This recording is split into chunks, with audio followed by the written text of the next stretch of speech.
नमस्कार, खबरों की खबर में आप सभी का स्वागत है। कभी भारत का गौरव रहा सुशील कुमार अब हमारे देश पर कलंक बन चुका है। आइए आपको बताते हैं सुशील कुमार के तिरंगे से तौलिए तक के सफर के बारे में मेरे यानी खुशबू शर्मा के साथ। वो सुशील कुमार जो भारत की शान हुआ करता था, जिसने ओलंपिक में मेडल जीते थे, वो पुलिस की घेराबंदी से मुंह छिपाता घूम रहा है। भारत को ओलंपिक में मेडल दिलाने वाला दिग्गज रेसलर सुशील कुमार अब सलाखों के पीछे है। तिरंगा फहराने वाला अब अपना मुंह छिपाते हुए नजर आता है। रेलवे ने नौकरी से सस्पेंड कर दिया है तो केंद्र सरकार खेल रत्न सहित कई पुरस्कारों को वापस लेने के बारे में विचार कर रही है। एक घटना ने सुशील को अर्श से फर्श पर गिरा दिया है। सुशील को जब ये पता चला कि पहलवान रेसलर सागर राणा की मौत हो चुकी है तो वो सबसे पहले हरिद्वार भागा था। उसने वहां एक बाबा से मदद मांगी थी। छत्रसाल स्टेडियम में 23 साल के पहलवान की मौत के बाद सुशील फरार हो गया था। उसने 4 से 5 मई की रात को सागर के साथ मारपीट की थी। उसका वीडियो भी बनाया था। बाद में सागर की मौत अस्पताल में हो गई थी। जब ये बात सुशील को मालूम हुई तो वो घबरा गया। हरिद्वार पहुंचकर जिस बाबा से सुशील कुमार ने मदद मांगी थी, कहते हैं कि उसकी सरकार में अच्छी पहुंच थी। सुशील को उम्मीद थी कि बाबा किसी तरीके से उन्हें बचा लेंगे। इसी उम्मीद में वो हरिद्वार से ऋषिकेश चला गया। सुशील इस इंतजार में था कि बाबा ऊपर यानी कि सरकार में किसी से बात करेंगे और उन्हें बचा लेंगे, लेकिन ऐसा कुछ भी नहीं हुआ। सुशील को निराशा हाथ लगी। वो ऋषिकेश से दिल्ली वापस आ गया। हरिद्वार में बात नहीं बनने से सुशील काफी निराश हुआ था। उसे कुछ भी समझ नहीं आ रहा था। ओलंपिक में बड़े बड़े पहलवानों को पटखनी दे चुका रेसलर इस बार अपने ही एक गलत दाव में बुरे तरीके से फंस चुका था। सुशील दिल्ली से बहादुरगढ़, चंडीगढ़ और बठिंडा भागता रहा और पुलिस की टीम उसकी तलाश में लगी रही। पर जब सुशील को और कहीं कोई ठिकाना नहीं मिला तो वो फिर लौटकर दिल्ली ही आ गया और वहां मुंडका में दिल्ली पुलिस की स्पेशल सेल की टीम ने उसे गिरफ्तार कर दिया। सुशील ने पुलिस के सामने झगड़े और सागर के साथ मनमुटाव की बात स्वीकार कर ली है। उसने कहा है कि ये सिर्फ धमकाने और धौंस जमाने के लिए था, लेकिन जोश जोश में हाथ उठा दिया गया। जान से मारना उसका लक्ष्य बिल्कुल भी नहीं था। गोली सिर्फ डराने के लिए चलाई गई थी। अगर सुशील के खिलाफ आईपीसी की धारा 302 कायम रही तो उसे उम्र कैद की सजा हो सकती है। इस धारा में फांसी भी दी जाती है। सुशील कुमार चाहता है कि उस पर गैर इरादतन हत्या का केस चले ताकि उसकी सजा कम हो सके। सुशील कुमार का विवादों से पुराना नाता रहा है। सुशील कुमार पहली बार तब विवादों में आया जब साल 2017 में वो कॉमनवेल्थ गेम्स 2018 के लिए क्वालिफाई कर गया था, लेकिन इसी बीच उसका मुकाबला दिल्ली में प्रवीण राणा से हुआ। मुकाबले में सुशील कुमार जीता, लेकिन उसके बाद उसके और प्रवीण राणा के समर्थकों में जमकर मारपीट हुई। इसकी शिकायत पुलिस थाने में भी की गई, लेकिन बाद में बात आई गई हो गई। साल 2016 में हुए रियो ओलंपिक से पहले वो तब विवाद में घिर गया जब 74 किलो वजन कैटेगरी में हिस्सा लेने वाले पहलवान नरसिंह यादव ने उस पर डोपिंग में खुद को फंसवाने का आरोप लगाया था। तब सुशील कुमार चोट के कारण ओलंपिक क्वालिफायर में हिस्सा नहीं ले सका था और नरसिंह यादव ने भारत को ओलंपिक कोटा दिला दिया था। और अब सागर पहलवान की हत्या के मामले में वो कई दिनों तक फरार था।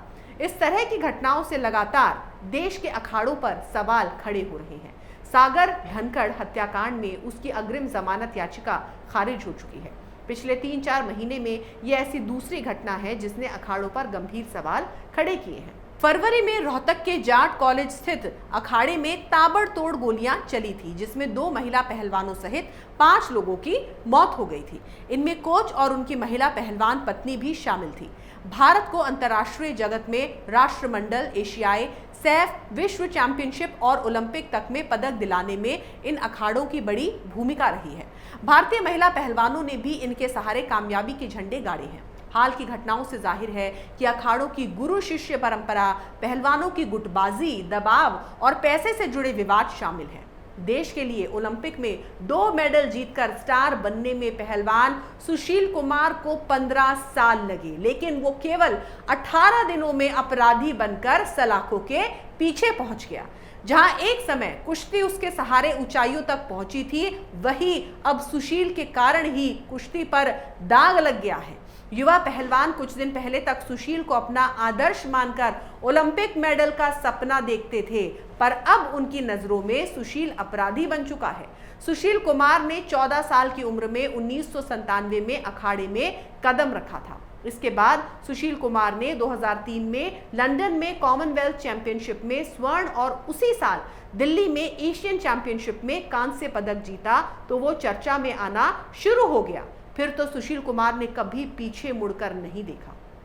सुशील लगातार पदक जीतता रहा, आगे बढ़ता रहा। सुशील ने जब 2008 में बीजिंग ओलंपिक में कांस्य पदक जीता तो वो भारतीय कुश्ती के लिए एक बड़ा दिन था। इसी पदक से सुशील कुमार को बड़ी पहचान मिली थी। सुशील कुमार ने 2010 में देश को कुश्ती का विश्व विजेता भी बनाया, लेकिन देश में कुश्ती के लिए सबसे बड़ा दिन वो रहा जब 2012 में लंदन ओलंपिक में सुशील कुमार ने रजत पदक जीत लिया। ओलंपिक में दूसरा पदक जीतकर सुशील कुमार देश का स्टार बन गया, क्योंकि वो देश का ऐसा खिलाड़ी बन गया था जिसने ओलंपिक में 2 पदक जीते हों। सुशील कुमार कॉमनवेल्थ चैंपियनशिप में 6 पदक, एशियन चैंपियनशिप में 4 पदक, कॉमनवेल्थ गेम्स में 3, एशियन गेम्स में 1, वर्ल्ड चैंपियनशिप में 1 और ओलंपिक में 2 मेडल जीत चुका है। इस तरह से सुशील को देश का स्टार बनने में 15 साल लग गए थे, लेकिन 4 मई की रात छत्रसाल स्टेडियम में अपने ही शिष्य पहलवान सागर धनखड़ की हत्या में सुशील कुमार का नाम आया तो सुशील कुमार अपराधी बन गया। इससे जहां गुरु और शिष्य के रिश्ते पर कलंक लग गया, वहीं कुश्ती पर भी ये बड़ा दाग है। इस तरह 18 दिन पहले तक कुश्ती का स्टार सुशील कुमार अब सलाखों के पीछे पहुंच गया है। देश में महानतम ओलंपियन में से एक सुशील कुमार की हत्या के मामले में गिरफ्तारी से देश का खेल जगत निराश और सकते में है। इन घटनाओं से भारतीय खेल जगत स्तब्ध है। सुशील कुश्ती में भारत के एकमात्र विश्व चैंपियन और राष्ट्रमंडल खेलों के 3 बार के स्वर्ण पदक विजेता है। ओलंपिक में 2 व्यक्तिगत पदक जीतने वाले वो एकमात्र भारतीय खिलाड़ी हैं। सुशील ने भारतीय कुश्ती को ऊंचाइयां दी हैं। उन्होंने 1998 में विश्व कैडेट गेम्स में स्वर्ण पदक जीता। सब जूनियर और जूनियर स्तर पर छाप छोड़ने के बाद 2003 और 2007 की एशियाई चैंपियनशिप में पदक जीते। 2010 में उन्होंने विश्व चैंपियनशिप में स्वर्ण पदक जीतकर कुश्ती में पहला विश्व चैंपियन बनकर खुद को शोहरत की बुलंदियों पर पहुंचा दिया। राष्ट्रमंडल 2010 नई दिल्ली, 2014 ग्लासगो, 2018 गोल्ड कोस्ट में लगातार 3 स्वर्ण पदक जीते, लेकिन इस प्रकरण से उनकी ही नहीं, भारतीय खेलों की छवि को बड़ा झटका लगा है। 9 साल पहले लंदन ओलंपिक के एक्सेल एरिना के बाहर सुशील के गले में रजत पदक था, लेकिन उस वक्त उनकी आंखों में ओलंपिक स्वर्ण की चमक थी। खुद उन्होंने कुछ मीडिया कर्मियों के समक्ष अपनी इस सपने को जाहिर किया था, लेकिन लंदन से वतन वापसी के बाद धीरे धीरे सब कुछ बदलने लगा। जिस सुशील की कुश्ती और उसकी मेहनत के बिना कल्पना नहीं की जा सकती है, वहीं सुशील अब अपनी प्रतिष्ठा के नीचे ऐसे दबने लगे कि टूर्नामेंट से ही दूरी बनाने लगे। पहले वो टूर्नामेंट खेलने के लिए आतुर रहते थे, लेकिन अचानक से उन्होंने अपनी मर्जी से खेलना शुरू कर दिया, मानो वो खेल से बड़े हो गए हों। यहीं से उनका पतन होना शुरू हो गया और वो लगातार विवादों में रहने लगे। 74 किलो के पहलवान प्रवीण राणा ने राष्ट्रमंडल खेलों के ट्रायल के दौरान सुशील पर उन्हें साथियों से पिटवाने का आरोप लगवाया। ये मामला भी काफ़ी सुर्खियों में आया।